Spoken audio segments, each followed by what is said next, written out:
तब परमात्मा ने कहा बेटा मान से मत मान। देखो मैं वैसे अपने आप को भगवान कहें तो कोई ना कतिये ना माने जनता।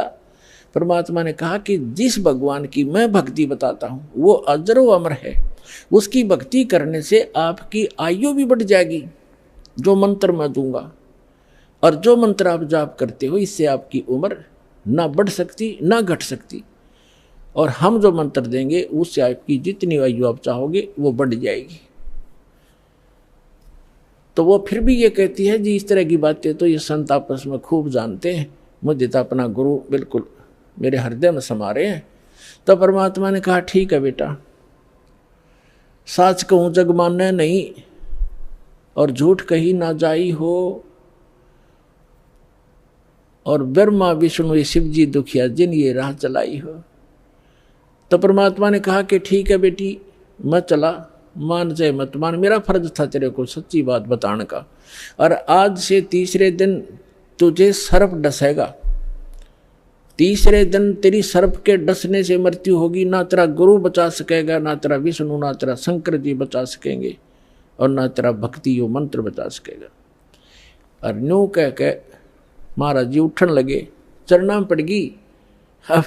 अब मौत दिखे है ना, जब जच्चा खाई बूढ़ी बन गया दे। साधु संत झूठ नहीं बोला करते। चरणों में गिर गई और कहने लगी महाराज सचमुच। परमात्मा बोले तीसरे दिन आगे तेरी शेष आयु नहीं है और 83 लाख योनियों में जाएगी तू। फिर बोली महाराज जी फिर क्या करूं मैं? मैं मंत्र दूंगा बेटा, मंत्र जाप करिए, और उस गुरु जी से बात भी मत करिए जो दुश्मन है तेरा। देश तो ते सारा मर जा पर अपना नंबर ना हो, इतना कोई दिक्कत नहीं। जब अपना नंबर आता दिखा ना, जब घी बंद है जीव की, तब सारी मान ली।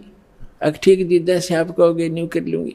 और मन में न्यू सोच रही कि देखूंगी तीसरे दिन क्या होगा। दीक्षा ले ली और गुरु जी ने बताया कि बेटा तीसरे दिन काल आवेगा और मेरे रूप में आवेगा। अरे एक ध्यान रखना, जो मैंने आपको मंत्र दिया प्रथम, जब वो निकट आवे तो पहले आप इस मंत्र का जाप करके और फिर प्रणाम करना। इस मंत्र का जाप करना, वैसे तो प्रणाम नहीं करना पहले। देखो उस समय उन्होंने विशेष हिदायत इसलिए दी थी आगे के लिए, फिर परमात्मा ने बताया था वैसे संत आवे पहले दंडवत करे और फिर उनसे कुशल मंगल पूछे। लेकिन उस दिन परमात्मा ने विशेष हिदायत दी थी क्योंकि उसका अभ्यास नहीं था लड़की का, इसलिए कहा कि जब मैं आऊं यानी मेरे रूप में काल आवेगा और तू भावुक होकर के बगैर मंत्र जाप किए चरण मत छूना, पहले मंत्र जाप करना और फिर चरण छूना। अब रानी ने किसी को बताया नहीं, ने सोचा क्या पता सच्ची है कि झूठी है। ठीक अगले दिन के 1 बजे के आसपास परमात्मा के रूप में काल गया, करुणामय के रूप में, और कहा इंद्रमती, इंद्रमती कहाँ है बेटा? अब इंद्रमती ने देखा गुरुजी आगे, गुरुजी आगे, लेकिन वो बात उसके हृदय में गड़ रही थी। गुरुजी ने ये भी बात कही थी तो उन्होंने प्रथम मंत्र सिमरण कर दिया। वो सारा जो ये कंप्लीट कोर्स यही है वो जो आपको दे रखा, उसके प्रथम मंत्र के प्रथम नाम से ही एकदम उसका स्वरूप बदल गया। और ऐसी विकराल चेहरा, लंबे दांत और मोटी मोटी आंख, बेहुद्दी सी विकराल सी शरीर दिखाई दिया। तब उस काल ने देखा कि तेरा तो इसने आवरण उतार दिया। न बोला अब तब बच गई तू, तेरे पास मंत्र जबरदस्त है, तुझे फिर देखूंगा। अब रानी का जान बची लाखों पाए और गुरु जी के 100 शुक्र मनाए। अपने नौकरों को बताती है काल आया था, आज मेरी मृत्यु होनी थी, मैंने जो गुरुजी बनाए हैं मेरी उम्र बढ़ा दी। अब ना तो राजा को बताई उसके दरबार में जाके।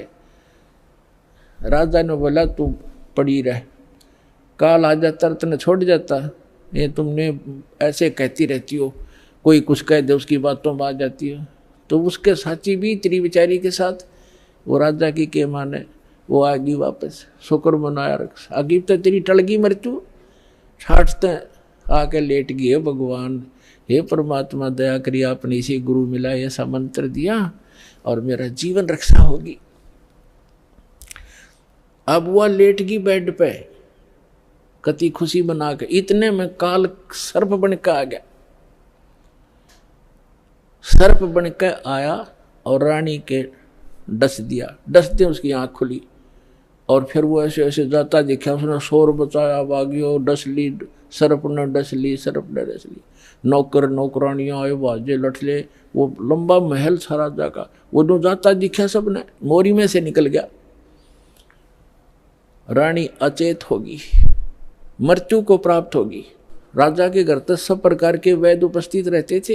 डॉक्टर बुलाए, वैद्य बुलाए, गार्डू बुलाए, सारा कुछ कर दिया और सब ने मृत घोषित कर दी।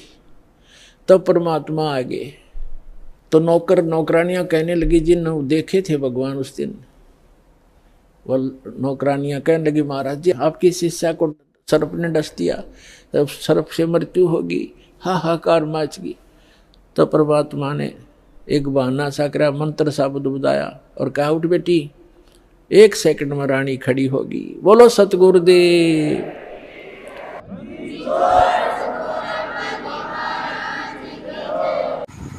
साहेब